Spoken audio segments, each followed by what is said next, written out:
تو بس مدینہ ہے، کیا بتاؤں کہ کیا مدینہ ہے، بس میرا اور ہر دل کے درد کی دوا مدینہ ہے۔ اور ناظرین، یہ تھے حافظ جنید عطاری۔ اب جو یہاں پہ ہمارے ساتھ مہمان موجود ہیں وہ کون ہیں، ان کا تعارف کیا ہے؟ سب سے پہلی بات تو یہ کہ کتابوں میں جو افضل ہے کتاب اسے قرآن کہتے ہیں، اسے جس نے اتارا ہے اسے رحمان کہتے ہیں، سجا لے اپنے سینے میں جو اس کے 30 پاروں کو، زمانے بھر میں اس کو حافظ قرآن کہتے ہیں۔ اور بڑی خوبصورت ٹرانسمیشن لگتی ہے۔ میری اپنی دل کی خواہش ہوتی ہے کہ ہر گھر میں ایک حافظ ضرور ہونا چاہیے جو اس گھر کی شفاعت کا ذریعہ تو بنے۔ ہم نے اپنے بچوں کو ہر چیز سکھائی، کسی کو ڈاکٹر بنایا، کسی کو انجینئر بنایا، کاش کسی ایک کو حافظ قرآن بنا دیں اور اس کو صرف اور صرف دین کے لیے وقف کر دیں۔ یہ قرآن سے محبت بھی اور اولاد سے محبت بھی، وہ ایک اولاد یقین کریں آپ کی دنیا میں بھی کام آئے گی اور کل قیامت میں بھی آپ کی ڈھال بن جائے گی۔ اور پھر قرآن اترا کس کی شان میں؟ قرآن مقدس کا جو ہر حرف ہے وہ جمال مصطفیٰ کا مدح خواں ہے، گویا کہ اللہ خود سرکار کی ثناخوانی کرتا ہے قرآن کی صورت میں، اگر آپ نے پڑھا ہو۔ آج جو ٹاپک ہے نا وہ بڑا نازک ٹاپک ہے، ہم نے قرآن کو سمجھا نہیں، یا اگر پڑھا ہے تو اس کو ترجمہ کے ساتھ پڑھا نہیں۔ ناظرین، انسان زندگی میں آتا ہے 40 سال 50 سال گزارتے ہیں، 60 سال گزارتے ہیں، لیکن ان سے آخری ٹائم میں یہ پوچھے نا کہ کبھی آپ نے قرآن کا ترجمہ پڑھا ہے، تو وہ کہتے ہیں ترجمہ ہم نے کبھی نہیں پڑھا۔ جب ترجمہ نہیں پڑھا تو تم نے تفسیر نہیں پڑھی، اور جب تم نے یہ کچھ نہیں کیا تو تمہیں یہی پتہ نہیں چلا کہ اللہ تم سے کہہ کیا رہا ہے۔ جب تمہارا دل کرے نا اللہ سے بات کرنے کا تو کہتے ہیں کہ قرآن کو کھول لیا کرو، اللہ تم سے بات کرے گا۔ لیکن ہم ان چیزوں سے بہت دور ہیں، معذرت کے ساتھ۔ ہم رمضان کی مبارک مہینے میں ہیں، یہاں پہ جو آج میرے ساتھ موجود ہیں وہ کسی تعارف کے محتاج نہیں ہیں۔ اگر ان کا تعارف نسبتاً کرایا جائے، جو ان کو خلافت ملی ہے، تو شہزادہ غوث الورا نے ان کو خلافت دی اور وہ خلیفہ ہیں شہزادہ غوث الورا۔ ان کا جو نام ہے وہ مفتی امیر حمزہ قادری ترابی ہے، جو اس وقت الحمدللہ اللہ کے فضل و کرم سے بہت ہی اچھی مسند پہ دین کے فرائض کو اس طریقے سے سر انجام دے رہے ہیں گویا جس طریقے سے دینا چاہیے۔ اور ایک عالم کی ڈیفینیشن، عالم کا عمل، عالم کا جو منصب ہوتا ہے وہ کیا ہوتا ہے، وہ اگر میں ان کے نام سے بھی منسوب کر دوں تو شاید میں اس کا حق ادا نہیں کر پاؤں جو کام مفتی صاحب کر رہے ہیں۔ اور آج جو موضوع میرا ان کے ساتھ ہے وہ صرف اور صرف قرآن پاک ہے۔ سب سے پہلے مفتی صاحب میں آپ کو پروگرام میں خوش آمدید کہتا ہوں، آپ نے اپنا وقت دیا اور اس ٹرانسمیشن کو رونق بخشی۔ مفتی صاحب، قرآن پاک کا ذکر ہے اور یہاں پہ دیکھا بھی جاتا ہے کہ جس طریقے سے معذرت کے ساتھ یہ حقیقت ہے، حقیقت بات بری تو لگتی ہے، پورے رمضان کے علاوہ ہم قرآن نہیں کھولتے، لیکن جس دن قرآن آتا ہے معذرت کے ساتھ ہم قرآن کا خلاف بھی اسی دن صاف کرتے ہیں۔ تو یہ ادب، ہم مسلمان ہیں، ہم نے اللہ کی توحید کا بھی اقرار کیا، ہم نے نبی کا بھی اقرار کیا، لیکن ہم قرآن سے اتنی دور ہیں اور پھر گویا ایک مہینے میں قرآن کو جس طریقے سے پڑھتے ہیں۔ سب سے پہلے تو آپ بتائیں کہ آپ اس بارے میں کہنا کیا چاہیں گے؟ اعوذ باللہ من الشیطان الرجیم، بسم اللہ الرحمن الرحیم، اللہم صلی وسلم وبارک علی محمد صلی اللہ علیہ وسلم۔ دیکھیں عبدالصمد بھائی، یہ جو سوال ہے بالکل ہی درست سوال ہے، اور قرآن مجید الفرقان حمید، اس کے بارے میں نبی پاک علیہ السلام نے اپنے خطبہ حجۃ الوداع کے اندر کہا کہ میں امت کے درمیان دو چیزیں چھوڑ کر جاتا ہوں، بہت ہی خوبصورت بات، ایک قرآن اور دوسرا میری اہل بیت۔ کیا بات ہے۔ اور قرآن مجید الفرقان حمید کا تذکرہ سرکار دو عالم علیہ السلام نے کیوں کہا؟ اس لیے کہا کہ میری امت، اب میں تمہارے سامنے بظاہر تو نہیں ہوں گا، اب جو تمہیں ہدایت چاہیے، جو تمہیں معلومات چاہیے، یہ قرآن ہے جسے تم تھام لو۔ اور واقعی میں جو قرآن مجید الفرقان حمید کے اندر رب کریم نے، رب ذوالجلال نے جو فرمایا ہے، واقعی میں اپنی زندگی کو صراط مستقیم پر کرنا ہے نا، تو قرآن مجید الفرقان حمید کو تھام لو۔ آج کل جو ہمارے معاشرے کے اندر جو تقریباً 11 مہینے تک قرآن نہیں کھولا جاتا، قرآن سے بالکل دور ہے بندہ، اور پھر رمضان المبارک میں رسمی طور پہ قرآن کھولتا ہے اور پھر پوری تلاوت بھی کرتا ہے، تو بات یہ ہے صرف رمضان کے لیے اللہ تعالیٰ نے اسے نازل نہیں فرمایا. بے شک اللہ نے رمضان میں 27ویں رمضان کو اللہ تعالیٰ نے قرآن تو نازل کیا, مگر اللہ نے یہ نہیں فرمایا کہ تم صرف رمضان میں پڑھنا. اللہ تبارک و تعالیٰ نے تو سورہ بقرہ کی دوسری آیت میں فرما دیا کہ ھدی للمتقین. یہ کتاب جو ہے, یہ قرآن ہے, یہ متقیوں کے لیے ہدایت یافتہ ہے. متقی سے مراد یہ مومنین ہے, کہ اگر اسے مومنین اگر روزانہ اپنے طور پر اگر یہ زیادہ پڑھنے میں اگر دشواری ہے تو علماء فرماتے ہیں کہ روزانہ اگر رکوع بھی تم پڑھو لو اور اس کو پڑھ کے اسے سمجھ لو تو واقعی میں تم صراط مستقیم پر رہو گے, کبھی گمراہ نہیں ہوگے.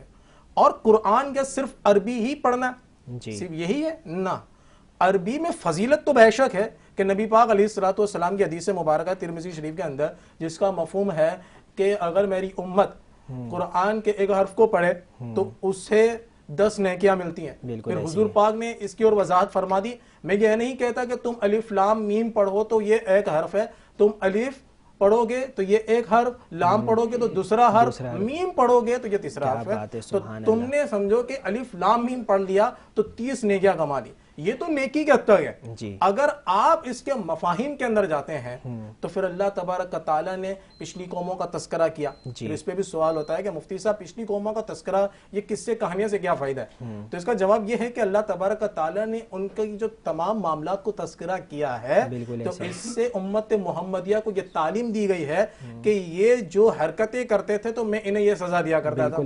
تو امت محمدیہ ایسی حرکتوں میں نہ پڑھے کہ پھر انہیں بھی اس طرح کی سزائیں ملیں. مگر پھر یہاں پر عقیدت اور تازگی بڑی مشہور ہو جاتی ہے, وہ یہ ہے کہ یہ امت محمدیہ ہے جس میں محمد عربی ہیں, تو اللہ تعالیٰ نے وہ عذاب اس امت پر نازل نہ فرمایا. تو یہ سرکار کا صدقہ ہے, اور سرکار دو عالم علیہ الصلوۃ والسلام خود نبی ہیں. آپ کو قرآن پڑھنا ضروری نہیں ہے, مگر امت کو تعلیم دینے کے لیے قرآن مجید الفرقان حمید حضرت جبریل امین علیہ السلام کو سنایا. کیا بات ہے, بالکل. اور مفتی صاحب آپ نے جو بات پیاری کوٹ کری ہے نا, خطبہ حجت الوداع, آپ نے تو شروع وہاں سے کر دیا کہ اگر میرے حساب سے 40 منٹ کے ہمارے لیے 40 گھنٹے بھی کم ہے اگر ہم اس پہ بات کریں تو, کہ نبی پاک نے خود فرمایا کہ میں تمہارے درمیان 2 چیزیں چھوڑ کے جا رہا ہوں, ایک قرآن پاک اور دوسری میری اہل بیت, میری اطرت.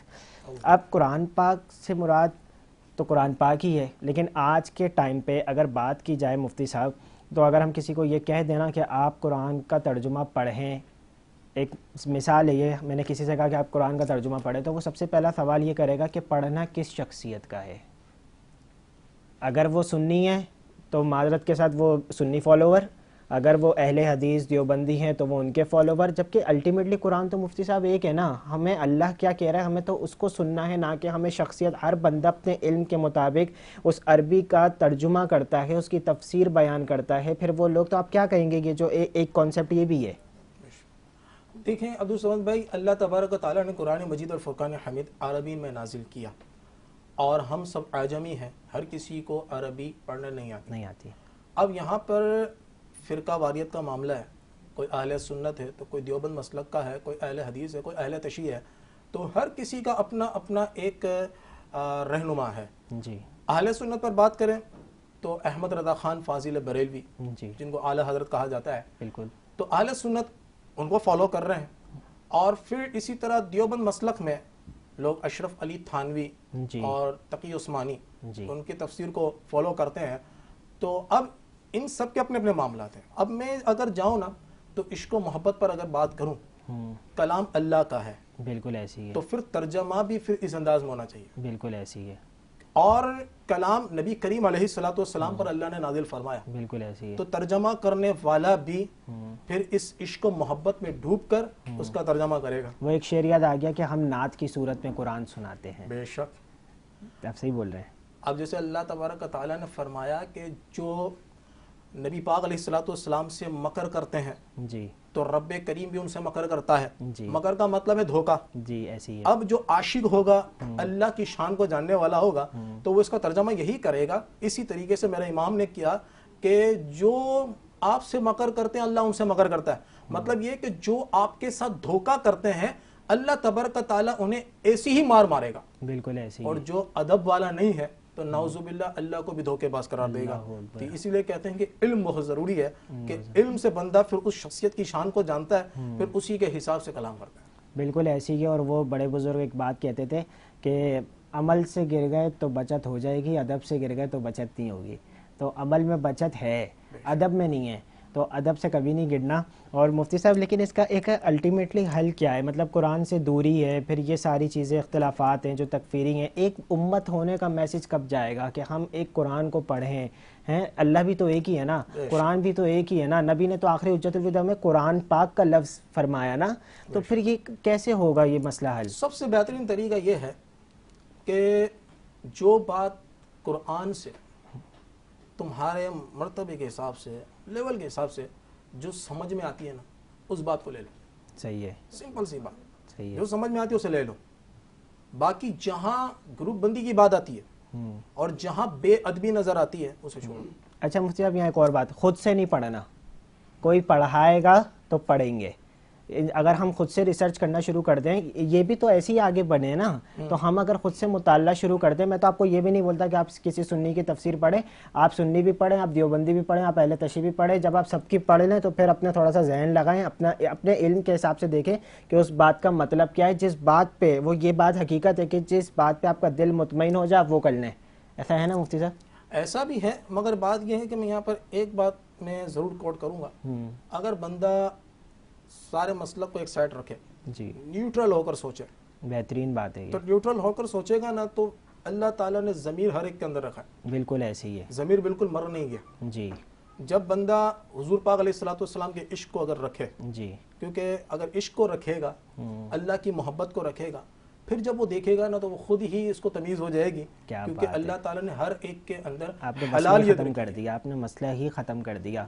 دوسری بات مفتی صاحب یہاں پہ ایک اور بات تھوڑا سا ماں باپ کے لیے بھی ہے، میں نے شروع میں ایک ذکر کیا تھا، میں آپ سے بھی چاہوں گا کہ آپ بھی اس پہ کچھ کہیے گا کہ آج کل کے ٹائم کے اندر پہلے بچوں کو حافظ بنایا جاتا تھا، خوشی سے کہا جاتا تھا ہمارے ہاں اولاد ہو رہی ہے نا ہم اس کو حافظ قرآن بنائیں گے. آج یہ کانسیپٹ ہی ختم ہوتا جا رہا ہے. وہ یہ بولتے ہیں یہ حافظ بن کے کریں گے کیا ہیں، یہ عالم بن کے کریں گے کیا، یہ کتنا کما لیں گے. جبکہ میں حقیقت بات بتاؤں انہیں یار معذرت کے ساتھ، عالم جو ہیں وہی ترقی کر رہے ہوتے ہیں، یہ جو دوسرے پڑھے لکھے ہوتے ہیں یہی بے روزگاری سے مر رہے ہوتے ہیں. آپ علماء کو بعد میں بولیں، آپ ان بچوں کو بعد میں بولیں، یہ تو ان کے دلوں میں قرآن ہے کہ کس طریقے سے بے روزگار رہیں گے. آپ نے اپنا کانسیپٹ ہی چینج کر دیا مفتی صاحب. تو یہاں پہ ہر گھر میں ایک حافظ ہونا چاہیے. بے شک ہونا چاہیے. فضیلت بھی بتائیے گا. فضیلت بھی بتاؤں اور ساتھ میں ایک حق بات ہے وہ بھی کروں گا، شاید کئی لوگوں کو اختلافات ہو. باہر کے نبی پاک علیہ السلام کی حدیث مبارکہ سیاستہ شریف کے اندر موجود ہے، ان 6 کتابوں کے اندر. حضور پاک علیہ السلام نے فرمایا کہ صاحب قرآن، یعنی یہاں سے مراد جس نے قرآن کو حفظ کیا، کہ اس کی فضیلت نبی پاک نے یوں بیان کی کہ وہ 10 لوگوں کی شفاعت کروائے گا، بشرط یہ کہ وہ حلال کو حلال جانتا ہو، حرام کو حرام جانتا ہو اور گناہوں سے محفوظ ہو. بالکل، تقویٰ تو اہم ہے نا، وہ تو لازمی ہے. اور حافظ کیسا؟ جو قرآن کی تمام آیتوں کو بعینی حفظ کیا پلس اس کے مفاہیم کو بھی جانا. جی آج کل ہمارے یہاں جو حافظ ہیں صرف 30 پاروں کو رٹ لیتے ہیں، اس کی عبارت کو یاد کر لیتے ہیں، اس کے معنی و مفاہیم سے غافل ہیں، تو وہ بندہ اس شفاعت والے معاملے میں نہیں آئے گا. اور پھر دوسری بات، والدین تو حفظ کراتے ہیں، بے شک کروائیں. میں کہوں گا کہ واقعی میں آپ کی والی بات کہ ہر گھر کے اندر حافظ ایک ہونا ضروری ہے جس طرح عالم کا ہونا ضروری ہے. تو اس بچے کو اس کی تعلیم بھی سکھائیں، جی حافظ پلس عالم بنائیں، جی کہ پھر وہی صرف 10 کو نہیں لے کر جائے گا، پھر اسی عالم کو دروازے پہ کھڑا کر دیا جائے گا کہ اب تو اپنے ساتھ سب کو لے کر جا جن کو تو لے کر جاتا ہے. کیا بات. اور پھر والدین کو تو وہ پہلے ہی فرسٹ ترجیح دے گا اور ساتھ میں اپنی اولادوں کو بھی دے گا. پھر یہاں تک کہ لوگ آئیں گے کہیں گے کہ علامہ صاحب میں آپ کو پانی پلایا کرتا تھا، مجھے بھی جنت لے جائیں. مجھے بھی جنت لے. اور والدین کو کتنا بڑا اجر ہے جو تاج پہنایا جائے گا. اللہ اکبر. یہاں تک بھی نبی پاک علیہ السلام نے فرمایا کہ تمہاری گھر کی روشنی کم پڑ جائے گی، اللہ تعالیٰ ان حافظوں کے والدین کو جو تاج پہنائے گا اس کی بہت زیادہ تیز روشنی ہوگی. یعنی کہ تمام دنیا میں جو اللہ تعالیٰ نے روشنی رکھی ہے وہ سب کے سب اس کے سامنے دم ہو جائے گی، کم ہو جائے گی. اللہ تعالیٰ وہ تاج پہنائے گا اور پھر لوگ کہیں گے کہ یہ ذی احترام لوگ کون ہیں جن کے سروں پر یہ تاج ہے. تو پھر غیب سے آواز آئے گی کہ وہ لوگ ہیں جن کی اولاد قرآن مجید الفرقان حمید کو حفظ کر کے رہے گی. اور مفتی صاحب وہ وہاں پہ یہ حسرت کریں گے کہ کاش ہم دنیا میں اپنی اولادوں کو حافظ بنا دیتے. یہ باتیں موجود ہیں، لیکن آج ہم ان چیزوں سے بہت دور ہو گئے ہیں۔ یقیناً ایک بات کا دیکھیں، اللہ پاک جو ہے نا وہ رزق کے خالق بھی ہیں اور مالک بھی ہیں، رزق دینے والی ذات صرف پاک پروردگار کی ہے۔ لیکن یہاں پہ ایک میسیج اور 2025 چل رہا ہے، میں یہ بات 2 سال سے کر رہا تھا اور مجھے اچھا لگتا ہے جب آج میں ایک بڑے لیول پہ ان بچوں کو دیکھتا ہوں۔ آج مفتی صاحب اگر آپ غور کریں گے نا تو اگر کوئی حافظ ہے، کوئی عالم ہے، تو دوسری جگہ پہ وہ الٹیمیٹ انجینئر بھی ہوگا، وہ ڈاکٹر بھی ہوگا۔ میں یہاں پہ ایک بات آپ کے ذہنوں سے یہ نکالنا چاہتا ہوں کہ یہ دین اپنی روزی کے لیے نہیں سیکھتے، یہ عالم اپنی روزی کے لیے نہیں، ان کا روزگار الگ ہے۔ آپ اس مائنڈ سے ہٹیں، دین کی یہ تبلیغ کرتے ہیں، انہوں نے مسندیں سنبھالی ہوئی ہیں، دستار بندی سنبھالی ہوئی ہے، آپ نے مذاق بنا کے رکھ دیا علماء کا۔ یہ انبیاء کے وارث ہیں، خود نبی پاک نے فرمایا۔ آپ کہتے ہیں کہ ہم عالم بنا کے کیا کریں گے؟ الٹا اگر آپ کے گھر کے اندر کوئی اولاد غلطی سے حفظ کر لے، آپ اس کا جینا آرام کر دیتے ہیں۔ کوئی عالم بن جائے، آپ اس کے لیے بیریئر کھڑے کر دیتے ہیں، اس کو پوری زندگی گزارنا مشکل ہو جاتی ہے کہ جیسے ساری دین کی باتیں یہی کرے گا۔ مفتی صاحب ایسی باتیں ہیں نا، پھر اس کے لیے جاب کے معاملات، اس کے لیے شادی کے معاملات، آپ نہیں کریں ایسی چیزیں۔ ان بچوں کو اسکوپ دیں، یہ ہمارا اثاثہ ہیں، یہاں تو ہیں ہی ہیں، کل قیامت میں بھی یقین کریں آپ ان کے محتاج ہوں گے یا آپ کے نہیں ہوں گے۔ تو یہ ایک میسیج ہے پیرنٹس کے لیے بھی۔ بہت ہی پیاری گفتگو چل رہی ہے اور یہاں پہ وقت ہوا ایک بریک کا، میں بریک سے واپس آتا ہوں۔ السلام علیکم ورحمۃ اللہ وبرکاتہ۔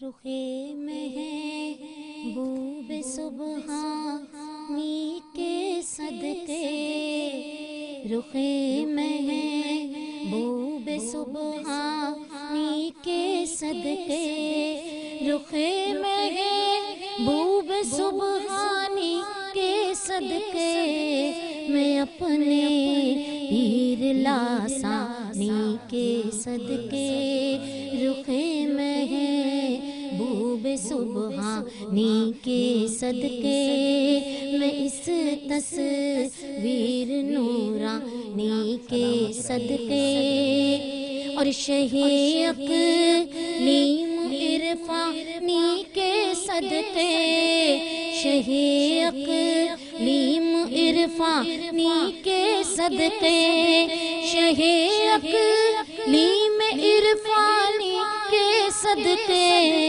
اور جناب غوث سمدانی کے صدقے، جناب غوث سمدانی کے صدقے، اور معین الدین اجمیری کے صدقے، معین الدین اجمیری کے صدقے، معین الدین اجمیری کے صدقے، اور محی الدین لاسانی کے صدقے، محی الدین جیلانی کے صدقے،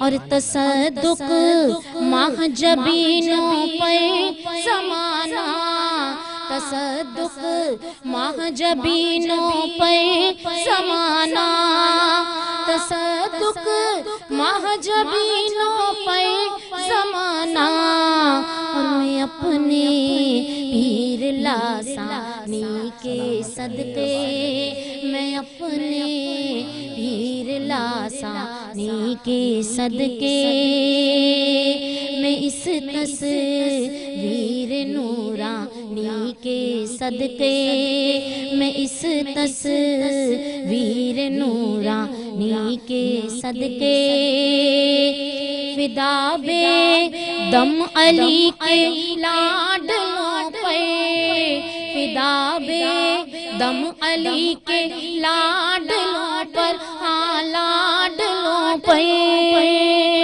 اور رسول اللہ کے جانی کے صدقے، رسول اللہ کے جانی کے صدقے، رخ محبوب سبحانی کے صدقے، رخ محبوب سبحانی قربانی کے صدقے. سلامت رہیں، آباد رہیں. بہت ہی خوبصورت یہ کلام تھا. اور یہ تھیں فرح افضل جن کی شان میں یہ کلام پڑھ رہی تھی نا. وہ کون ہیں؟ وہ ہیں جن کا فرمان ہے قدم حاضی علی رقبۃ من کل ولی اللہ، کہ میرا یہ قدم تمام اولیاء کی گردن پر ہے. آپ ولیوں کے ولی ہیں. اور ہماری ٹرانسمیشن یہ ویسے ہماری خوش نصیبی ہے کہ کبھی کہیں اہل بیت کا ذکر ہوتا ہے، کبھی کہیں ولیوں کا ذکر ہوتا ہے. اور ایک شعر پڑھوں گا، اس کے بعد پھر اپنے ثنا خان کی طرف جاؤں گا کہ اللہ اللہ کرنے سے اللہ نہیں ملتا، اللہ والے ہوتے ہیں جو اللہ سے ملا دیتے ہیں.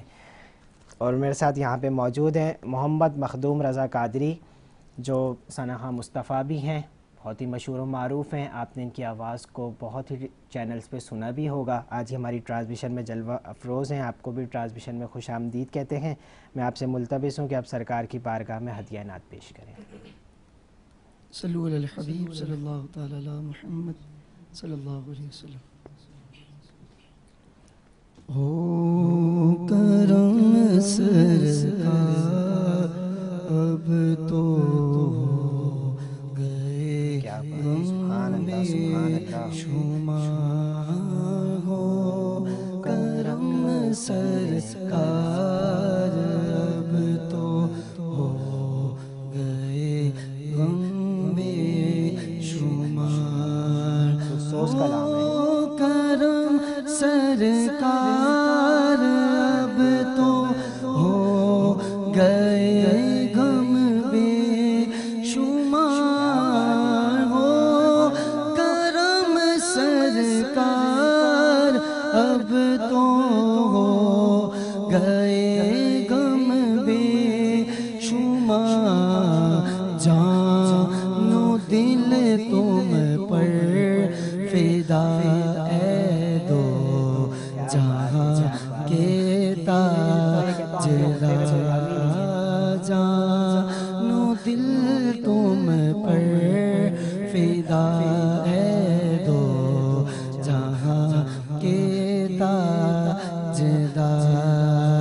میں اکیلا اور مسائل زندگی کے بے شمار. میں اکیلا اور مسائل زندگی کے بے شمار.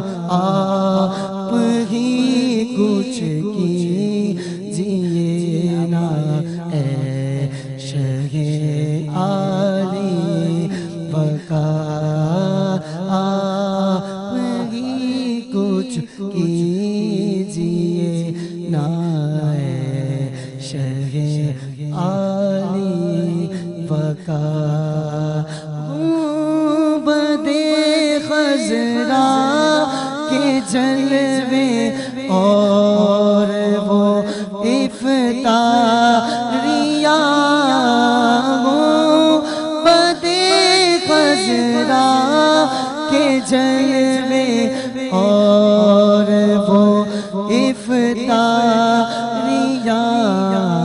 یاد آتی ہے بہت رمضان طیبہ کی بہار. یاد آتی ہے بہت رمضان طیبہ کی بہار. یاد آتا ہے طواف خانہ کعبہ مجھے. یاد آتا ہے طواف خانہ کعبہ مجھے.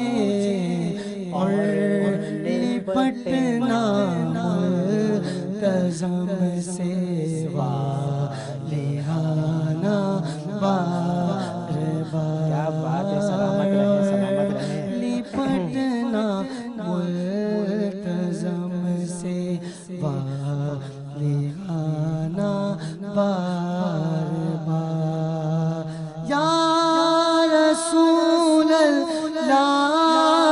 سن لیجے میری فریاد کو یا رسول اللہ، سن لیجے میری فریاد کو، کون ہے جو کہ سنے تیرے سوا میری پکار۔ وہ شعر یاد آ گیا، سبحان اللہ، کہ تم ہی سنو گے میری، تم ہی کرم کرو گے، دونوں جہاں میں میرا تم ہی بھرم رکھو گے۔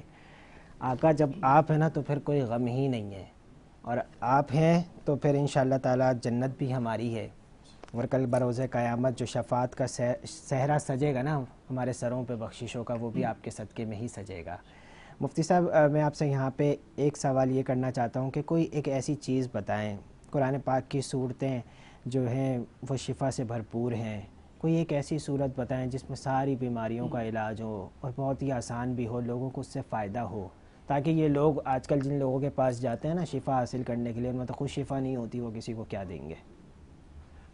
دیکھیں عبدو سمد بھائی، اللہ تبارک و تعالیٰ نے جو کلام دیا ہے قرآن مجید الفرقان حمید، یہ تو ویسے ہی سورہ فاتحہ سے لے کے والناس تک شفا ہی شفا ہے، مگر احادیثوں سے جو ہمیں معلومات ملتی ہیں اور بزرگان دین جو ہیں جنہوں نے ہمیں یہ معلومات دی ہے کہ سورہ فاتحہ، یہ سورہ فاتحہ کو سورہ شفا بھی کہتے ہیں۔ جی، سورہ فاتحہ کو جو ایک بار بھی اگر عقیدت کے ساتھ پڑھ لیں، ویسے اس کی جو تعداد بتائی گئی ہے کہ 10 مرتبہ پڑھے اور اسے پانی پر دم کرے تو اس سے کم و بیش 700 بیماریاں جو ہے وہ اللہ تبارک تعالیٰ دور فرما دیتا۔ جی بالکل ایسی کم و بیش 700 بیماریاں، ویسے تو یہ جو ہمیں روایتوں سے موصول ہوا، باقی اللہ کی شان ہے، اللہ تعالیٰ سورہ فاتحہ سے کیا کیا بیماریاں دور کر دیں۔ اسی طریقے سے آج کل ہمارے پاس کچھ ایسے بھی آتے ہیں کہ فلاں نے جادو کر دیا، فلاں نے یہ کر دیا، فلاں نے وہ کر دیا۔ میں کہتا ہوں اگر کیا نہیں کیا، آپ قرآن مجید الفرقان حمید کی جو یہ آخری جو 2 صورتیں ہیں سورہ فلق اور سورہ ناس، اسے اپنے معمول میں رکھ لے، ٹھیک ہے، رات کو سونے سے پہلے باوضو رہے، اور باوضو بھی بڑی فضیلت ہے کہ جو باوضو سویا اور اس کو اسی سونے میں نیند میں ہی موت آ گئی تو اس کو شہید کا درجہ ہے۔ اللہ اکبر۔ تو سورہ فاتحہ کے ساتھ اگر اس کو بھی ملا لیں صحیح ہے، تو وہ 700 جو بیماریاں ہیں وہ بھی دور، اور سورہ فلق و ناس کو پڑھ لیں۔ اگر یہ وہم ہے یا حقیقت ہے تو جادو کرنے والے نے جادو کیا بھی ہو، چاہے لاکھوں کا کیا ہو، اللہ تعالیٰ ان 2 صورتوں کی برکت سے اس پر جادو کو بھی ختم فرما دے گا، جس طرح نبی کریم علیہ السلام پر یہودیوں نے جادو کیا تھا۔ اب یاد رکھیے گا کہ نبی پاک علیہ السلام پر جادو تو کیا تھا، یہ جادو بھی نبی پاک کا عشق حاصل کرنے کے لیے آیا تھا، تو حضور پاک سے ٹچ ہوا تھا، اور پھر اللہ کو یہ بھی تو بتانا تھا کہ امت محمدیہ پر اگر جادو کا اثر ہو تو میرا محبوب جو عمل کرتا ہے اسے اپنا لو۔ تو اللہ تعالیٰ نے یہ 2 صورتیں نازل فرما لی، فلق و ناس، حضور پاک نے اسے پڑھا، اپنے اوپر دم کیا، وہ جادو کا اثر ختم ہو گیا۔ تو اللہ اکبر، تو قرآن مجید کو تھام لوگے تو ہر مصیبت سے نجات پا جاؤ گے، ہر مصیبت سے نجات پا جاؤ گے۔ اور مفتی صاحب یہاں پہ ایک بات ہے اور تھوڑا سا مذاقتاً بھی ہے کہ یہاں پہ نا یہ وہم پتہ ہے کب آتا ہے؟ جب کاروبار میں جو مسئلے آتے ہیں یا رشتوں میں مسئلے آتے ہیں تو فوراً یہ خیال آتا ہے کہ ہم پہ کسی نے جادو کرا دیا، لیکن جب معاملہ صحیح چل رہے ہوتے ہیں نا، جس دن آپ کسی مہینے اچھا کما لیں گے تو اس دن آپ کے اوپر یہ وہم نہیں آتا کہ شاید کسی نے غلطی سے جادو کرایا تھا، میں سنور گیا یا میری روزی میں برکت ہو گئی۔ یہ سارے مطلب برے خیال تب آئیں گے جب آپ کے ساتھ غلط ہو رہا ہوگا، تو اس کا مطلب یہ ہوتا ہے کہ اچھے وقت میں تم نے اللہ کا شکر ادا نہیں کیا اور برے وقت میں تمہیں یہ وسوسے آنے لگ گئے۔ لیکن ہر چیز کا علاج قرآن پاک میں موجود ہے، ہر بیماری کا علاج موجود ہے۔ غیر مسلموں نے ہماری کتاب کو ریسرچ کر کے وہ ہم ہی پہ امپلیمنٹ کر کے ہمیں دکھا رہے ہیں، ہم نے آج تک مسلمان ہونے کے باوجود اس کتاب کو ترجمے کے ساتھ نہیں پڑھا۔ یہ ہمارے لیے ایک سوچنے کا مقام ہے۔ مفتی صاحب، قرآن پاک کے حوالے سے اور کوئی ایسی بات جو آپ سمجھتے ہیں کہ آج ہم میسیج دیں اپنے پلیٹ فارم سے؟ دیکھیں، قرآن مجید اور فرقان حمید کی شان میں ایک بات میں حضرت سیدنا عثمان غنی رضی اللہ تعالیٰ عنہ کی کرتا چلو۔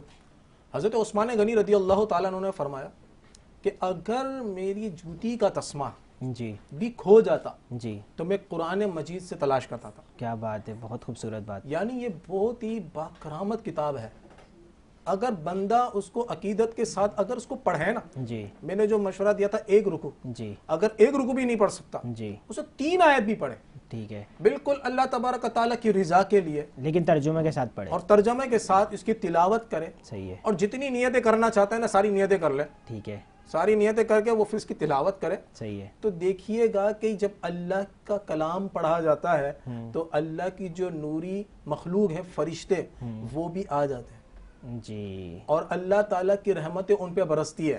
کیا بات اور ہے، جب وہ نوری مخلوقیں آتی ہیں اور پھر جب اللہ کا کلام پڑھا جاتا ہے جی، تو پھر جو رحمتوں کی چھما چھم بارش ہو رہی ہوتی ہے بات تو ہی الگ پھر ہے، بندہ دنیا کو بھی سنوار لیتا ہے اور آخرت کو بھی سنوار کیا لیتا بات ہے. ہے. اور پھر دوسری بات کہ لوگ کہتے ہیں نا کہ مجھے جنت ملے گی کہ نہیں ملے گی، تو یہی قرآن رب کریم کی بارگاہ میں عرض کرے گی کہ اے مولا یہ مجھے دنیا میں ترجیح دیتا تھا، مجھے دنیا میں پڑھتا تھا. یہ میں اپنی طرف سے بات بہت ہی نہیں، خوبصورت میسیج دے رہے ہیں آپ. یہ سیاہ ستہ شریف کے اندر ہے، آئی تھنک ابن ماجہ کے اندر ہے جی، کہ یہ قرآن مجید الفرقان حمید اللہ سے عرض کرے گا کہ اے مولا یہ مجھے دنیا میں پڑھتا تھا جی، تو اس کو تو کچھ تحفہ عطا فرما، تو اللہ تبارک و تعالیٰ اسے بھی تاج پہنا دے گا. کیا بات ہے، اور سبحان پھر اللہ، سبحان اللہ، یہی کہے گا قرآن کہ اے اللہ، اے مولا، اے پروردگار یہ مجھے پڑھتا تھا تو اور بھی اسے تحفہ عطا فرما. تو اللہ تبارک و تعالیٰ اسے ایک لباس پہنا دے گا. کیا بات پھر ہے، یہی قرآن کہے گا تو کیا اس کے لیے یہی ہے؟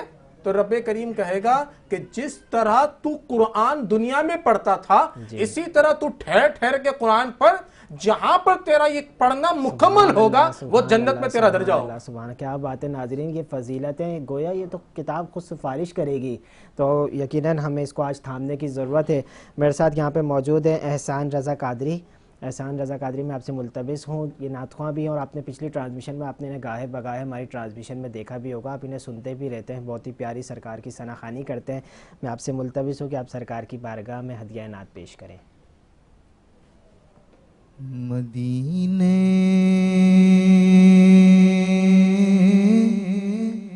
سے بلاوا رہا ہے،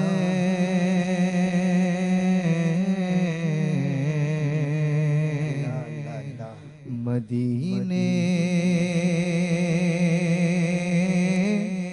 سے بلاوا رہا ہے، مدینے سے بلاوا رہا ہے،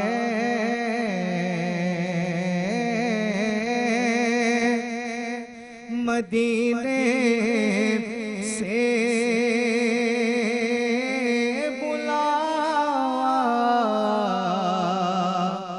رہا ہے،